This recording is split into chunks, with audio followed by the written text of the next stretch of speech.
Welcome back, Wash Up Walkons fans, episode 131 or 2, I think. I'm not sure. Cleaver told me, but I didn't listen. 32. This is the introduction to what is going to be the Q&A episode for us this month. I think we've been slacking on him lately. That's Cleaver's fault again. Just going to blame him for everything that goes wrong with the podcast because Kevin and I are just here as the talent. Hopefully you guys sent in some good questions. We're loaded up with good answers, so let's get her kicked off. That's a great example of extreme ownership out of you, Drake. I love it. Yes, sir. Yeah, I don't know. I don't believe that's how it worked, Kevin. I don't remember it. Oh, did I not get the right message out of that book? No, I believe the extreme ownership was something about never placing blame or something along those lines. Yeah, I got a completely different meaning out of that, I guess. Yeah. You wouldn't be the only one as of late. So, for those wondering, extreme ownership, I'm sure most of you have heard of it. We've referenced it before. Jocko Willink book that the team read.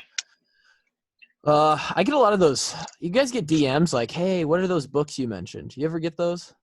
I've gotten a few. Yeah. Yeah, I always like every couple weeks someone will hit me up about the Slight edge, extreme ownership, legacy. Legacy, or Goggins is Can't Hurt Me. Can't Hurt Me is a fucking amazing book. Yeah, even if Goggins you're not isn't- super.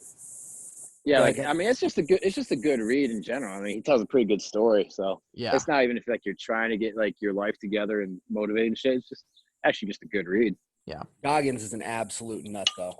100%. Total nut. Man. Like there's guys who – so what I got – if you're a Navy SEAL, you're at least 3 standard deviations away from the average. This guy's probably at least another 4 or 5 beyond that. Right. I was just going to say there's – what I got from reading his book and just from following him is there's people out there who just – for lack of a better way to describe it, they're better than other people. They have a better mindset. They're more determined. They're more dedicated. They're more consistent. They're mentally harder. Goggins' thing is stay hard.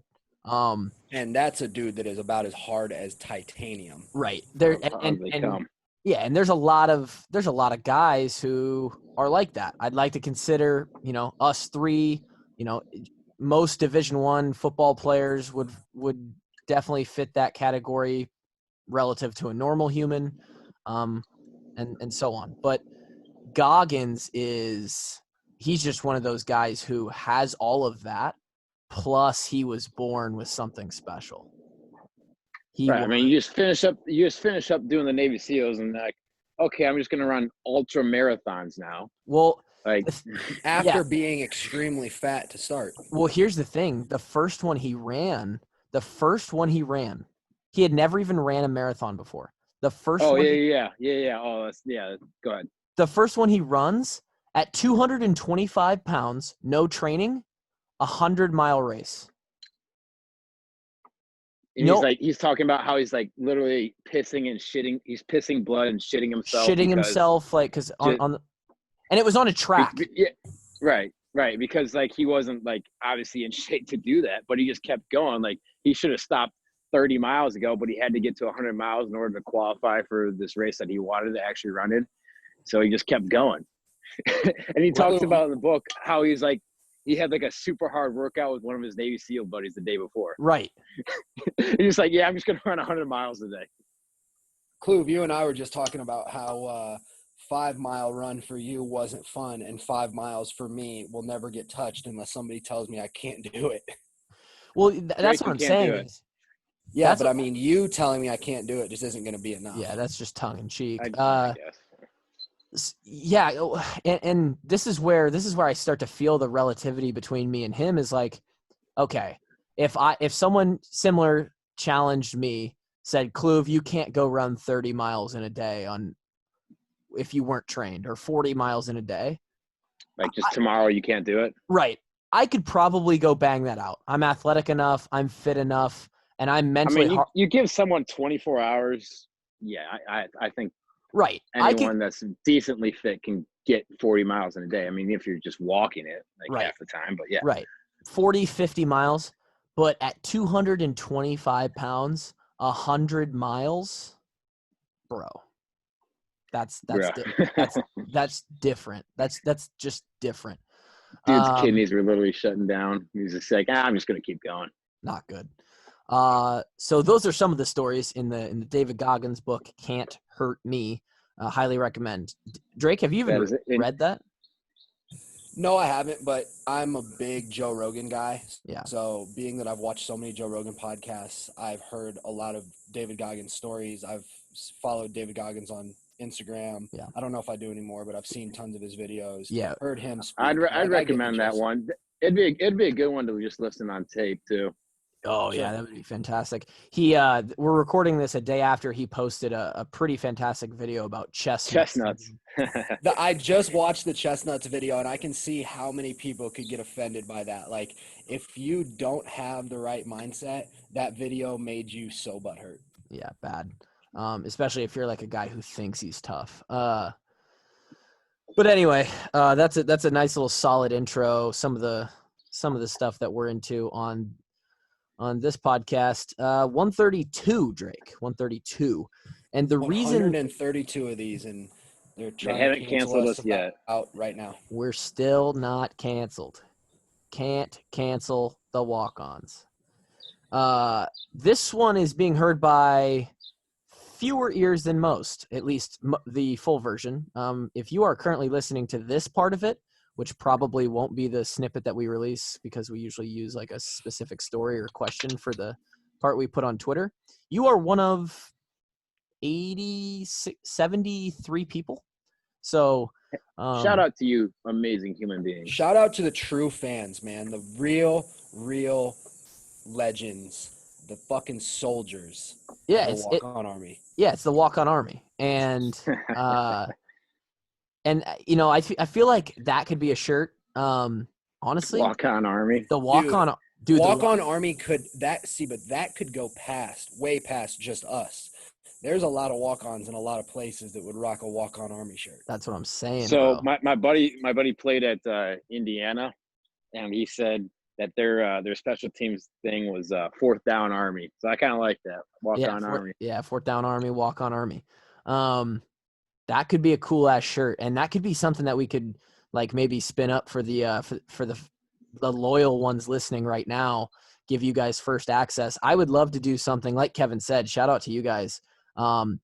Your support. I'm giving you guys all a virtual hug right now. Telling you guys that I really care about each and every one of y'all. Your support does not go unnoticed. Like you guys collectively, you help us out a lot, and you help the show continue. And a lot of you are the ones who interact with us the most on Twitter, and which is always fun. It's great. You guys always have the most questions, and we've had some conversations kind of through this time where some people want to cancel us or whatever. You guys really are like, you got our back, and a lot of you go to war without us asking even for it on Twitter. So we appreciate that heavily. Pretty great. I'm about to put the boxing gloves on because we're talking about how these people are going to battle for us. All right. Sounds good. So yeah, what this is so back to the beginning where Drake blamed this not being out for a while on me. That you can blame on the racial disparity allegations and drama that happened at Iowa. Because this was technically supposed to be a June Q&A. It's every other month. And because we didn't release a podcast for a full 2 weeks, and then we were focused on the Iowa situation, it just kind of got lost. So apologize for that, but we're here now. And for those that are getting the YouTube version of this one, you're getting full force because both Kevin and Drake are shirtless. Kevin is throwing darts in the backyard right now. Drake sitting on his I just finished up a nice cigar on the back porch. On the back porch. In the beautiful Arizona 95-ish degree weather. Little breeze, not a cloud in the sky. I just really couldn't complain. Yeah. 92 and here in Iowa, man. That flex don't work too much today. Talk to me in the winter. It says it's But yeah, only I'm just 76 here in Waukee. It rained a little bit today. interesting. Yeah. Well, yeah, I'm just getting a little work in on the dartboard. So me and Gervais, we play a lot of darts, and he's got the upper hand on me right now. But I get the upper hand on him in golf, so I'm just trying to go for the sweep. Yeah, there you go. So like we said, Q&A episode. Didn't get a ton of questions, but I do think there are some good ones that we can roll over here and churn out a solid 45 minutes or so. And I'm just going to go down the list. So first one was, as far as team issued gear and uniforms go, do you keep all of that? How much of that stuff do you accumulate in your time at Iowa? How's Morris with that stuff? Talk about all that. I've got beef with the uniform, the allowing us to keep the uniforms, because I've seen a lot of other programs where players come out of it with a whole lot of jerseys, and I've got family and friends who certainly would have appreciated just a jersey to keep. That would have been fun to give out to people. We got our bowl jersey every year, and Yeah, then we got the Ohio State alternate uni, and then you get a jersey after, just a regular jersey for your senior season. So I mean, shit, dude, we got like 7 jerseys. I don't know how many more you really need. Yeah, so you get a jersey for each season you play, or you get a jersey for every bowl you play in. So for us, fortunately, that was 5. And you know, if you don't redshirt, it's 4. If you make a bowl every year, if you're a respectable program, which maybe I should be careful on that, because who knows where Iowa goes at this point? I don't know. Who knows if there's I like bowl games that. this year. You keep that statement where it was at. If you're a respectable program, you make it to a bowl game. You do. It's not hard. 6 wins, and then you get a framed, like, super nice jersey, like that's put up in a frame. It's tight. It's got like pictures of you around it, your name. That's the one you get for senior year. And then Yeah, all we got was the Ohio State alternate union. We didn't get the Minnesota one. I'm a little hurt. I got a lot of beef with the Minnesota one. I got some beef that we didn't get to keep our white and black. I got a little beef. You know? Yeah, I'm definitely hurt that we didn't get to keep the Minnesota one, because that rivals the Ohio State one for me. Like they're probably equal. Honestly, those uniforms are great. So us 3, or any other walk-on that went to a bowl game every year, will have at least 6. And then depending on how many alternates they got to play in and they got to keep, they probably get the ones with the last name on it as well. I don't think the ones didn't have our last name on it, the Minnesota ones, right? The Minnesota ones did not, correct. Every other one did. So that's probably the telltale if they get to keep those or not. True. And then as far as other gear goes, you pretty much get to keep everything they give you, aside from like actual football stuff. So like, you know, get to keep your practice helmet. Well, you do get to keep your helmet too. You get to keep your senior year helmet, which was. And then, but yeah, you don't get to keep like your shoulder pads or practice helmet or any of that stuff. But which, any t-shirts, sweatpants, shorts, socks, all that stuff you get to keep. How many literally? Yeah. We're 3 years out. Half my closet is still like team issue gear. Right. Like I don't wear any of it. Like very few. But how many y'all got to give it to the local communities. I had my mom give it to just people in Muscatine and just like kids who may not. I've given away like at least a third of everything I've gotten still. All right. Because I grew out of some of it, like, and you know, like it's just, and some of the stuff I just never wore. And I still have a ton of it. I feel you. How many? I honestly think I got robbed by some girls in college because I'm missing some nice Iowa sweatshirts. Wow. There's a hoodie. There's a hoodie of mine that's probably walking around Iowa City somewhere. Oh boy. Yeah. How many t-shirts a year do you think we got? Like the t-shirts are the main thing. I would have to say we probably got minimum 10 t-shirts a year. Yeah, at least, yeah. 10. Most of that came from the strength staff, though. Yeah, so you. Coach Doyle is good for at least 4 shirts a year, I'd say. The strength and conditioning gear was incredible. Yeah, it was most Absolutely of the time. Incredible. If it wasn't for the strength conditioning staff giving us the best shorts and sweatshirts and T-shirts for that matter, our wardrobes would have been pretty lackluster. But they I liked us. what they always had, like the holiday ones. Remember one year they had the St. Patrick's Day ones, and they had the 4th of July ones. Yeah. I would say by the end of our 5-year career, us three probably walked out of there with shoes you go through a little bit faster, but we probably had 15 pairs of tennis shoes, probably at least 2 to 3 pairs of cleats per year.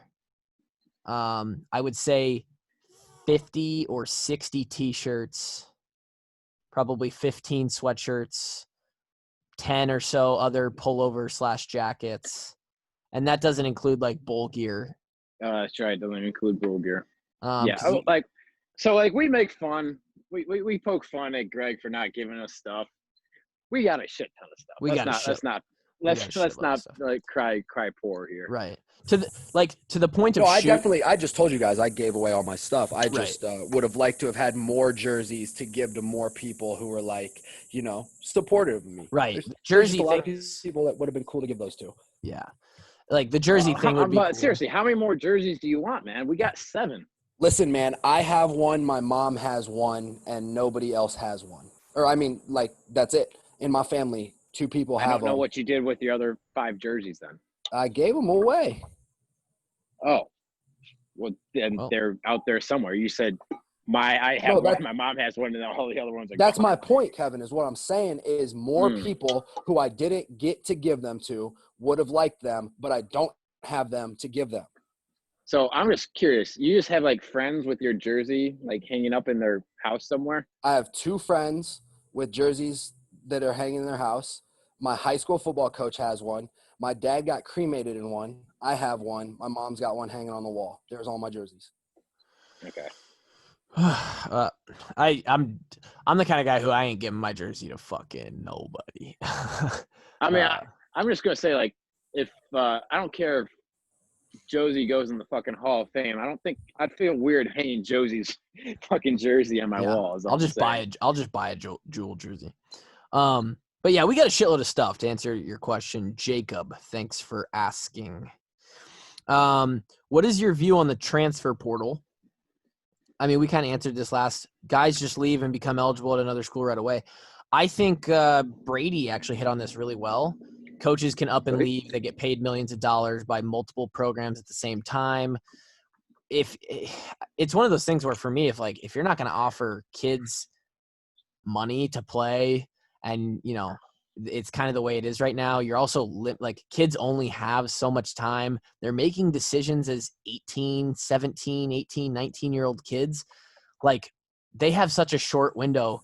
Let them play, make them eligible, because time goes fast. There's no reason why there's no real reason why you should be able to block a kid from playing for a year. That doesn't even make sense. But I don't know. That's my thoughts on it. I mean, yeah, I get it, but that's literally just turning college football into free agency, and I get it. It's probably best for the kids. But at the same time, I don't know. Maybe it's a selfish thing, or just maybe I'm just fucking naive. So what? So I feel like it messes with the purity of college football, because college football until 10 years ago was never about the money. It was about you and your boys, and this is who you got for the next 4 years. Let's go win as many fucking games as we can. Hey, I'm with Kevin here, man. At the end of it, we'll see who gets paid in the NFL. Loyalties, man, the loyalties. But they're not getting paid, though. Strong. I understand the loyalty factor, but I think the other side of it outweighs.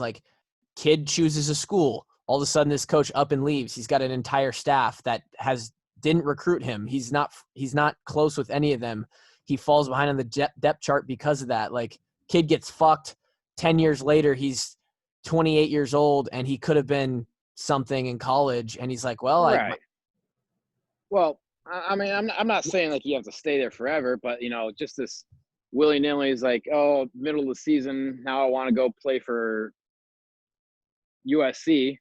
Is that allowed? Like, what's the scenario in which you like that And you what don't what want to was happen? wrong? What was wrong with people having to pay a penalty season when they transfer? Like Drew Ott didn't get an extra season when he blew his knee out and got all of these things taken away. The NCAA wouldn't even give him another season at the same school, but they're letting Tate Martell just flop his wiener around wherever he wants in Miami and wherever, Ohio State, and it doesn't matter. He's just eligible at all times. I mean, I'll agree with you. I have no idea what their criteria is. Yeah, I mean that's the biggest thing I think with the issues is there's no like precedent baseline or objective like this and this you're eligible. Right. Okay, but you don't hit one of these criteria, you're ineligible. There's like it's so subjective, which is what's messed up. Yeah, and there's it's all gray. It's so gray. It's like, okay, here's this single kid at Ohio State. He puts in his application for a whatever, and here's a kid at Iowa. He puts in his application, and then you don't hear anything or any reasoning until they come like out. 2 weeks before the season. Yeah. And then, I don't know about that. How about the kid who didn't get granted eligibility to play at another school when he was going back home to take care of his grandfather who was dying? Oh yeah, but there was just recently kid who transferred from like Georgia to Illinois, right? Tight end. Something. But then there was just recently a player who transferred from USC to another school back to USC and was eligible the whole time. So it's just like it's all so shady. Yeah. Since they don't have they're not everybody's even playing fair or getting treated fair. So let's not act like this is like a really good solution, in my opinion. No, but in a perfect world, Clover, everyone would be happy at the first school that they went to. They graduated 4 years later. I understand. I don't know. I mean, like, what is? I understand the bad side of it, like the kid transferring back, being eligible the whole time, like all the sleazy stuff. But it's almost like, I mean, in what scenario are you really trying to defeat? Like, I mean, I guess the only thing I could see is like Burrow wins a fucking national championship at LSU, and now all of a sudden another, LSU's graduating a bunch of seniors, but Burrow's a junior, let's say, and he's LSU's worried that his draft stock's going to fall because he's got a shitty O-line coming back. Right, shitty O-line. So then receivers all graduated. Right. So is that the scenario you're trying to you're kind of against there? Yeah, I mean, to be perfectly frank, yeah. Okay, that's just what I'm trying to figure out because that's the only thing I can think of to be for a good reason against that rule. And maybe there's like say like a kid like is going into camp aiming for a starting job and he loses it, and can he transfer like a week before the season and go play on a rival Big Ten school? Is like that's a good point. Where do you draw the line? Maybe it's 3 months. Maybe it's 1 month. Maybe it's like you have the season ends in January. You have till the end of February to decide where you want to go. Yeah. And if you transfer after that date, then you're ineligible for the season or something. Or maybe like half the season or something like that. If there's like a clear line in the sand of like you're eligible here, ineligible there, then I guess I'd be. I think I agree. And I think what we all can agree on through that conversation and the Drew Ott scenario was that the NCAA is fucked in a lot of ways, but maybe the most fucked in the fact that there's no clear criteria. Like there should be. Right. And they don't even really come out with like good reason. Like they just say, oh, yep, you're eligible, or no, you're not eligible. They don't really give a good reason. Right. There is no reason. I don't think they give any reason. Okay. Next question was, you guys talk about 23B a lot. Is that basically an ISO question mark? Is the overall offensive verbiage that simplistic? I think coaches can make things sound crazy to sound smart sometimes. I mean, 23B is that simple. You call the formation and you call I guess you call the personnel in the formation, and everybody knows what they're doing on that play. That one's pretty simple, but some of them get a little longer than that. Yeah. 23B, to answer the actual question, is an ISO on the weak side backer.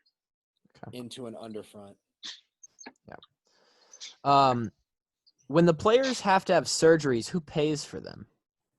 The university. Yeah. So your insurance pays for it. Everything that your insurance doesn't cover, so like your copay and your deductible, that gets covered by the university. Facts. There you go. That would be answers and I from cost that two. university so much money. Yeah, I was gonna say this is coming from two guys who had surgeries during their time at Iowa, which is probably more guys than not. Would you say? It was funny. My dad used to tell me what, like the percentage of people that had surgery, Clue? Over like of those who finished a 5-year career and graduated, do you think more or less people had a surgery during their time? I would venture to bet more. I'd say less. It's probably pretty close though. I'd say maybe a third. To tell me that in football, it's not if you get hurt, it's when, unfortunately. And he was right in my case. Yeah, I mean, it's a violent sport. But I mean, not every injury requires surgery. I would say 1/3 of guys need something. Need something fixed up at some point over 5 years. Yeah. You got to. I mean, you count the guys who wash out after 2 years. I mean, right. I don't know. So let's go with. Let's answer this.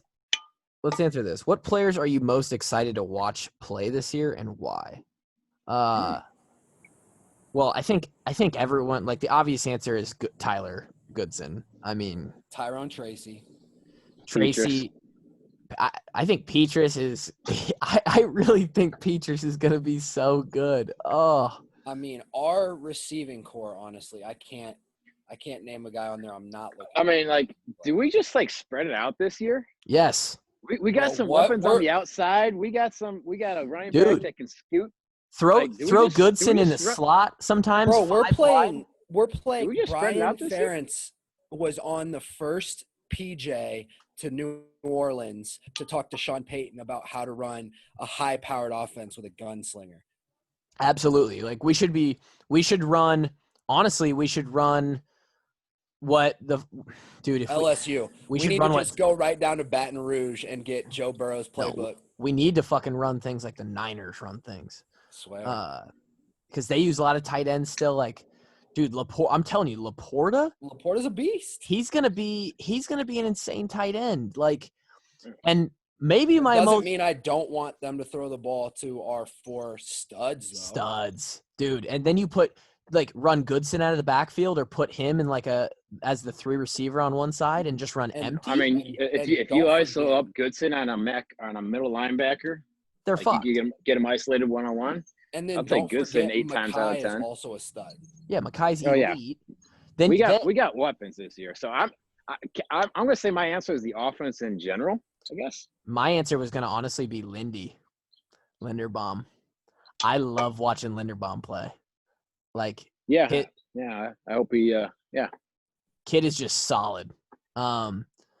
And I want to see Chauncey just destroy people on the D-line. Yeah, so on the defensive side, Chauncey was going to be my number one answer. I'm excited to see what he hearing does. rumors that Jack Campbell is – oh, he's going to be our starting Mike.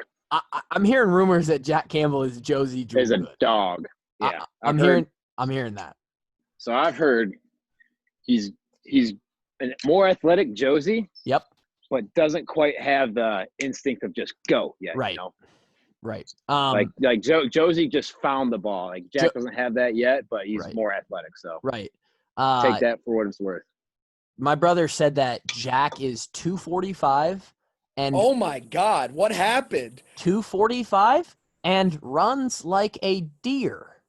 Oh God, what? That's great news. Did we just find ourselves another Chad Greenway? I think so, man. Yeah. So Zach said that when Jack runs conditioning, he's the guy that's jogging through 3 or 4 seconds before the time, and he doesn't breathe hard ever. It's put him down with the skills, baby. Seriously. So yeah, there's our answer on who we're excited to watch play. Jack Campbell just jumped to the top of my list. Caveat to that, we better have football this year so we can watch them play. Right. That's the whole thing. Who is a player you guys played with that originally you didn't get along with, but then eventually became good friends with? Riles Mack. I hated Jake Gervais his first year in the program so fucking much. I thought he was the fucking douchiest guy ever. And now you're living at his house. Yeah, now we're boys. Crazy. Mine was Riles Mack, man. I did not think he liked me. He wouldn't talk to me. I just always thought he gave me like dirty looks for whatever reason. I was like, man, I don't even know you. We play for the same team. We don't even know each other, but like, I don't know why you don't like me. Right. And, but then we just kind of warmed up to each other. It was all good. Yeah. I'll give my answer and then share some thoughts on like how that dynamic works. Mine was a little bit different. I wouldn't say we became good friends, but we definitely became cordial and like good acquaintances now. When we stepped into the program our freshman year, I don't think a lot of people liked me, but Ray Hamilton just fucking hated me. Ray, I remember Ray being just like a mean dude. He was not the most friendly guy. And Ray, it's funny because me and Ray had a big brother, little brother relationship, and we got along from damn near day one. Yeah, he did not like me or just was like a little confused at like my vibe. And over the year it got a little better, and then I've seen him multiple times. I saw him at your tailgate, Kevin, your dad's tailgate. And shit, he was there that day. And he was like all about it, like, hey man, love the podcast, like that's awesome what you guys are doing. It's good to see you. Like it was awesome. So I completely forgot he was there that day, to be honest with you. Yeah, so that was one for me. That'll tell you what state of mind I was in. Right. Side note, as a 18-year-old or 19-year-old as a freshman in the Iowa locker room, the old complex, I once walked by Ray Hamilton and Johnny Loudermilk having a conversation. They lived together along with Dean Soponitis, maybe the most legendary house in the history of Iowa football. And Jesus. I heard Johnny Loudermilk, and I'm sorry, Johnny, if you listen, ask Ray Hamilton, at what point is it gay if when I'm scratching my butthole, it feels good? I'll never forget that. Oh, he said that, and I looked at him like, and it was like early, dude. It was like during camp. We've been there for 15 days, and I hear Johnny ask Ray, neither of them joking. It was a serious question. Like, I don't know if they were trying to fuck with me or like, but Johnny goes, dude, at what point when I'm scratching my butthole and it feels good, at what point is that gay? And Ray like seriously answered the question and like tried to dissect an answer for that. And I was like, what have I gotten myself in? Jesus. Johnny. That's some of the hardest I've laughed in a while on this podcast. I'm glad my mic was muted. I'll never forget that. Never. Wow. Okay. Who would you most want to see Iowa play in the Big Ten championship game? I'm assuming that's like if they played there this year. I mean, give us Ohio State. Like, give us the big boys and let's rumble. Nah, man, give us Penn State. Even though it's not Trash McSorley and them boys, and damn James Franklin, I'd still love to kick James Franklin in his balls. But, we got beef with Michigan State still. Yeah, we do. But we got a lot of beef with Penn State. What those two teams did to us was really damaging. Revenge on Michigan State from 15 would be so sweet. It would be sweet. That would taste better than a maple stallion donut from Cedar Falls Hertz Donuts. Shout out to Ike Butker. Shout out Ike Butker. He has his own donut.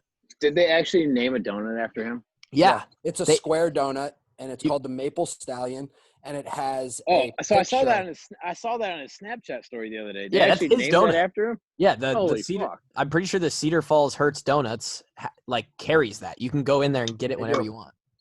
That's incredible. Yeah, smart by them. If they let Ike design a donut, you know that thing's gonna taste incredible. Insane. Like it's gotta be sounds insane. like a little treat. Like a treaty McTreaterson. But yeah, so my answer is Michigan State. Yeah. So we have 3 different answers. Yeah, there you go. This one was actually the first one we got from Corey Vesley.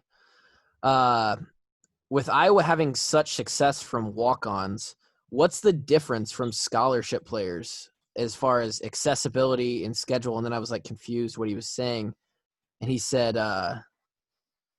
do walk-ons have the same privileges as scholarship players? And this might be one of our newer listeners because we've talked about this before. As far as like, he also said, how much tougher is it for a walk-on? When you're in the complex, you don't know. You don't know who's a walk-on and who's a scholarship player. Like, I think sometimes you find out day one of practice, but other than that, right. Yeah, so it's pretty much the same. You pay your own way. Back our first 2 years, you had to pay for training table. That's gone away now. You don't get treated any differently. I would say, inside the football complex, it's pretty much been mainstreamed to where you don't know. Like, everybody gets to eat the same food. Everybody gets the same access to everything. Maybe you have to prove yourself a little bit more on the field. Yeah. But, coaches see you talent. definitely have to prove yourself more, and you don't get nearly as many opportunities as to, like, screw up before it's just not tolerated, Like, if a guy gets brought in and they're expecting him to be something and they paid his way there, I've watched right in front of my own eyes a whole lot of guys who didn't deserve to be getting reps where they were getting them. Getting them because this coach had it in his head that his high school film was just all of that.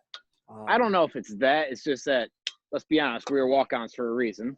We weren't the most athletic guys on the field. So they're just like, we need to get this guy who's super athletic. We just got to try, because we don't try. You don't get the reps. He's never going to improve.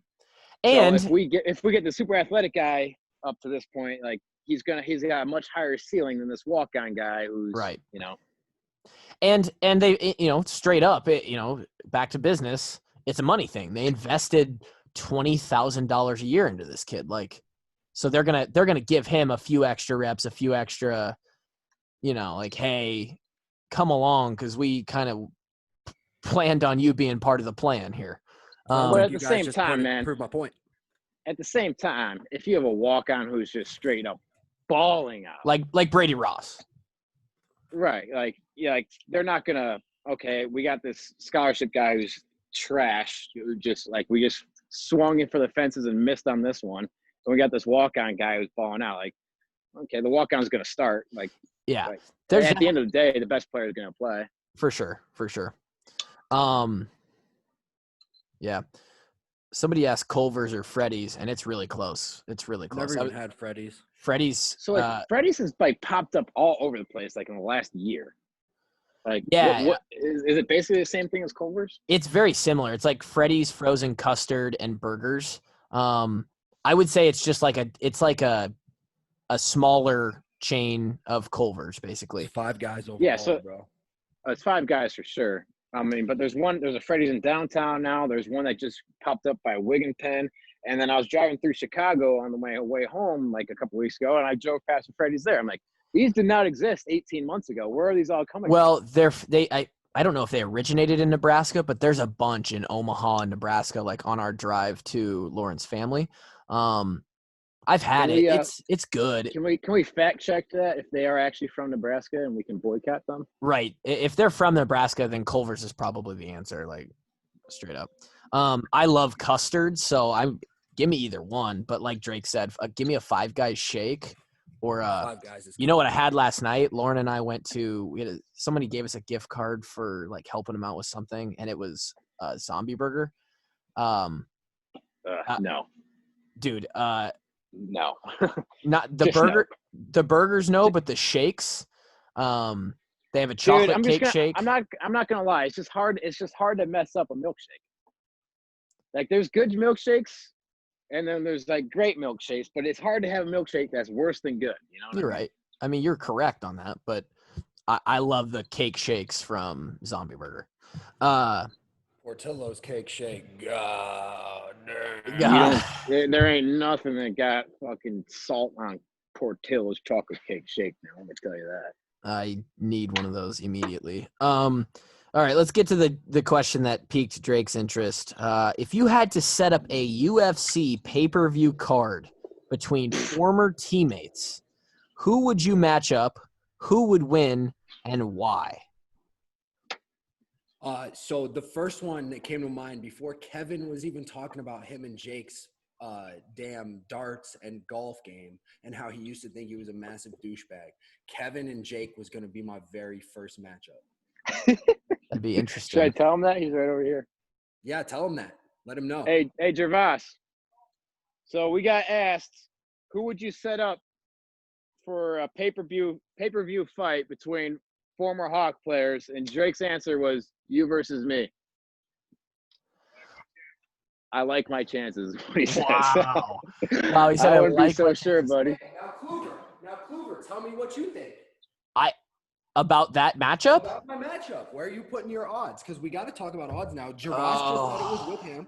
Well, I've wrestled Kevin in a semi-serious, semi-joking wrestling match in a living room, and like you're saying you felt his strength and it wasn't impressive. I'm not saying that, because I think it's a similar result if I fuck around and wrestle with Gervais. I don't know. We are almost identical. I mean, that's what I'm saying. Is height, you put up the reach. Yeah, I'm a little bit bigger, but Jake has a wrestling background. He does have my answer is Gervais. Gervais's wrestling background mixed with the fact that I think he actually may know how to fight better. My answer is Gervais is the favorite. But you're not taking into account the fact that Gervais is a little bitch. You're right. So. You're right. So, I mean, you got to factor that in. Put your money where you want to. I just want to make sure you know. I don't know if this is because I lived with Kevin and Kevin's my boy or not, but I think I'll take Kevin I take Kevin in the matchup, but it's really close. What type of fight are we doing? MMA, it's boxing? It's UFC, like UFC. Okay. Yeah. I don't think either of you would look great striking, just because for obvious reasons. But I guess you two. I would love to see like a heavyweight matchup between. You got to put Carl Davis in there. Carl versus Brandon Sheriff. Jesus Christ. A heavyweight matchup of the ages. Did they ever get in fights in actual practice, though? I feel like they should have. I mean, Carl was interior. Drew Ott versus Brandon Sheriff at Drew's prime. They used to duke it out in practice. Yeah, I take Brandon versus Drew, but versus Carl, like, oof, yeesh. Now who else? Give me Faith and Jaleel. Yeah, Faith versus Jaleel. It's the same person. Right, exactly. But who wins? It's like you versus your boss.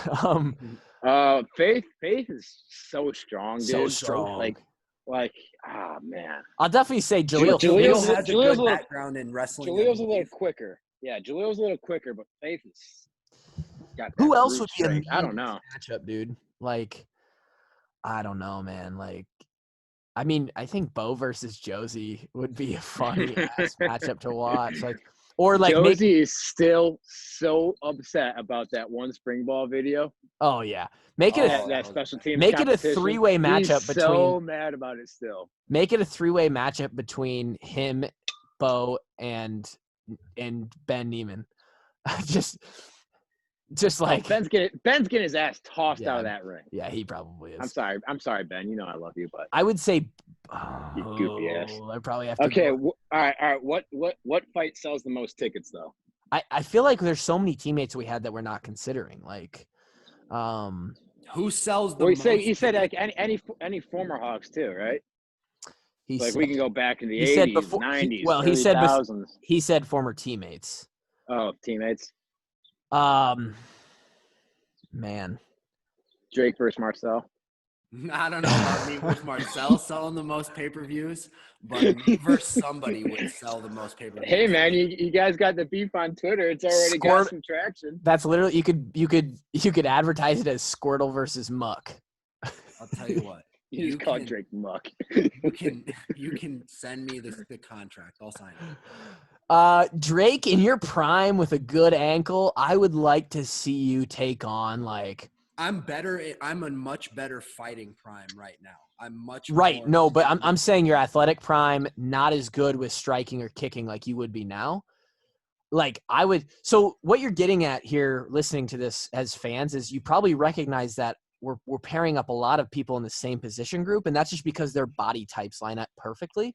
I would love to see Macon versus Drake. Macon's got him in the size department a little bit. Drake had the weight still. No, Macon was heavier than me. But you were still heavier back then. And sure. Drake probably a better natural fighter, but Macon was a gritty, nasty guy. Gritty bastard. I wish I'm taking Drake in that one, I think. I wish you would have said Beathard versus Jake Rudock? Yeah. Well, I wouldn't call CJ like a fighter, but he's tough as nails, man. I mean, if you want to do intergender fights, I guess that's allowed. What? Wow. That's mean. That is horrid. That's so mean. Dude left January 2nd because he was second on the depth chart. Come on. Throw a ball, pair of balls, fight for your spot. Facts, man. Yeah, I mean that's true. CJ, who else was a mean motherfucker? There's some D linemen that would just throw hands too. So I've heard Matt Roth was one of the meanest all-time bastards. Yeah, I don't think I want to see Matt Roth in his prime. Versus anyone. Put me in a VR simulation where I can just sit ringside and watch Matt Roth versus, because I've heard he was as bad as they come. Yeah, I heard you don't fuck with Matt Roth.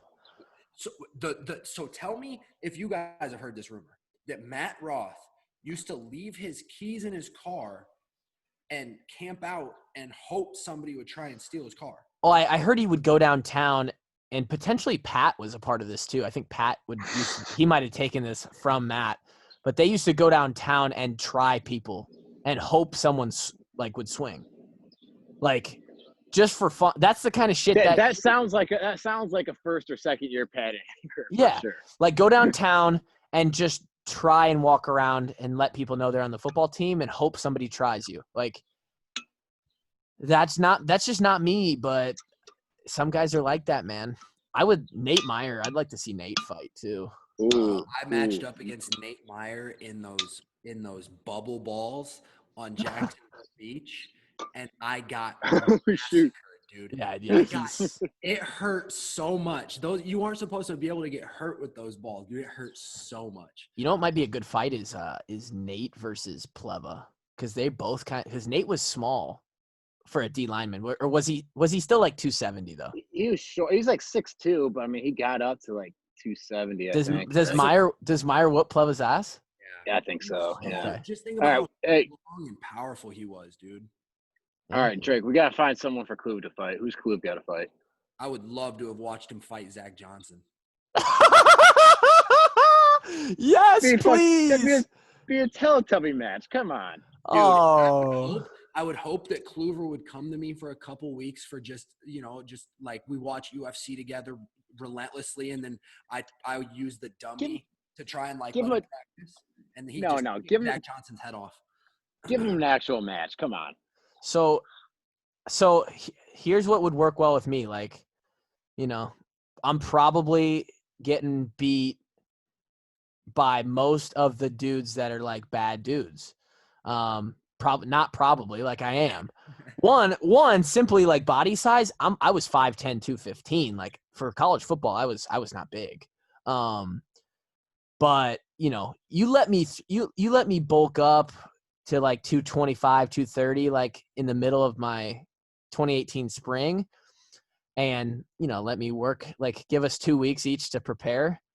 I'll take on give me Manders or give me fucking Manders. But you're telling me you wouldn't want to put Zach Johnson in the face? Oh,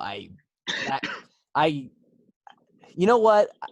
I'm not saying that he wouldn't. I'm just saying like let's find a good match, like like an even paired match. Is all I'm saying. Right. I don't know if that's even paired because he was about as soft as the Pillsbury Doughboy.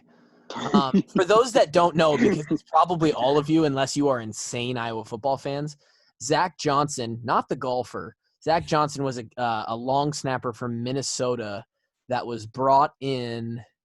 He was brought in class after us in Miguel Racinos's class as a long snapper, basically, the guy to replace me or challenge me for the spot. Bigger kid. He was like 6'1" or 6'2", probably 245 or 250 when he walked in the door. Of just doughy, just straight fat, not muscle on the kid. And he actually, I tried to coach him up and, again, cancel us, but locker room talk, we gave him everybody gets shit for what their little quirks and like for trying to be, for trying to do their own thing when their ego takes over. And, the team lets them know that you're a part of a team and that you have something to answer for and that you're not special shit. And so he got his fair amount of shit. And he actually went to the coaching staff and said that I was bullying him. And I got called over by Coach Doyle. So Coach Doyle ripped you a new one, didn't he? Yeah. So this is actually good. So if you think, for those who think Coach Doyle was, he thought that he was aiding and embedding a bullying culture. This is prime example. I got my ass reamed with no real investigation for being a bully to a freshman long snapper. And Coach White also yelled at me for bullying Zach Johnson. Let's not call him Coach White. That's Chris. Yeah, Chris White yelled at me. And then I think like 2-3 months later, they realized, okay, this kid's actually softer than baby shit. Klub was probably not doing anything bad. Right. I think what I said to him was we were doing some kind of drill, and I told him that if he was going to be that soft, he better just fucking leave now, because that wasn't going to work. Good advice. Yeah. And he went to the coaches and said that was bullying. Coach Doyle did come up to me like 3 or 4 years later, like our junior year, and was like, he's like, you remember when I think he said it like in an open group, we were like chilling, and he goes, Kluver, this is by the time that I had earned respect and like, seniors took you a while. Had a little, took a while. You had a little leeway and you could like fuck around. He was like, Kluver, remember when that Zach Johnson kid tried to tell us that that you were bullying him? What a fuck.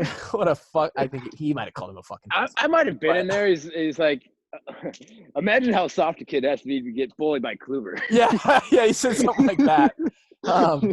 So I don't think I would ever fight that kid because honestly, actually, I think my new matchup for me to sell the most pay-per-views is me versus Chris Doyle because.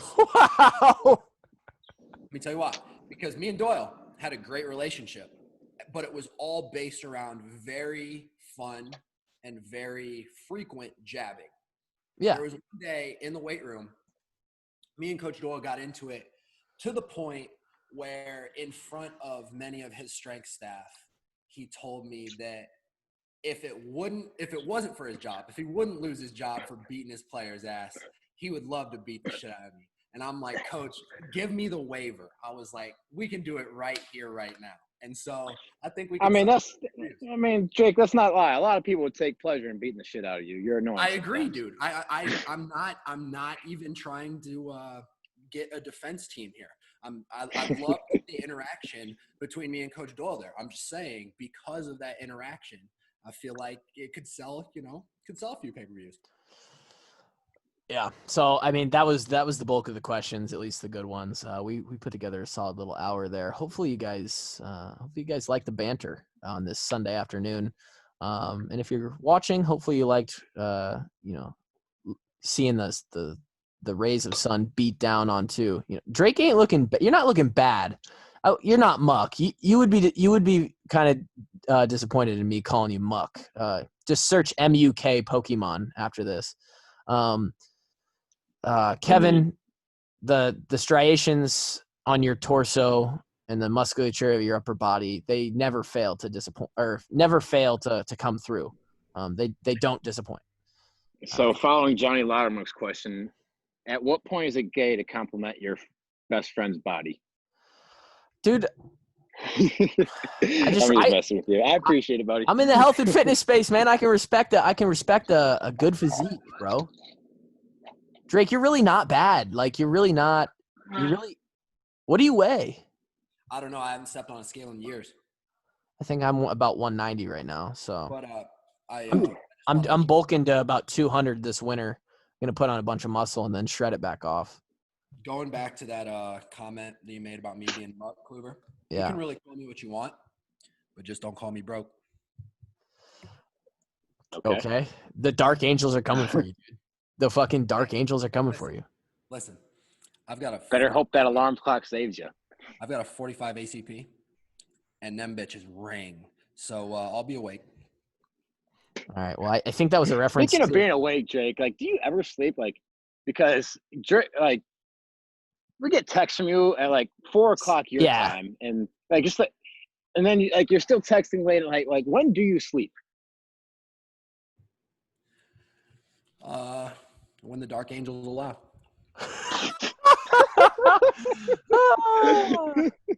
Me and the Dark Angels are we're scheming, bro. All right, that's it. Thank you guys again for listening. We don't have to thank you guys because you're the fans. You're the Walk-On Army, baby. That's the Walk-On Army, and that's the Walk-On Army fan special. So that was episode 132. A small snippet of this will go out to the public, and hopefully we can get some more people to join the Army. Let's go. We'll be back again. There is a chance that there won't be an episode. We're going to try and get at least one for next week, but the guy who does all the technicalities, tech guy is what we used to call me in like those first 10 episodes. Tech guy is going to be gone next Sunday when we usually record. Getting coronavirus. No, I'm going to the Ozark, dude, where there's like coronavirus. No, we don't go anywhere. Everywhere. And HIV too. No HIV. So we'll see if there's 2 episodes out next week. But again, thank you for listening. Episode 132 of the Wash Up Walk-Ons. We'll be back again. Everybody have a great day. Peace.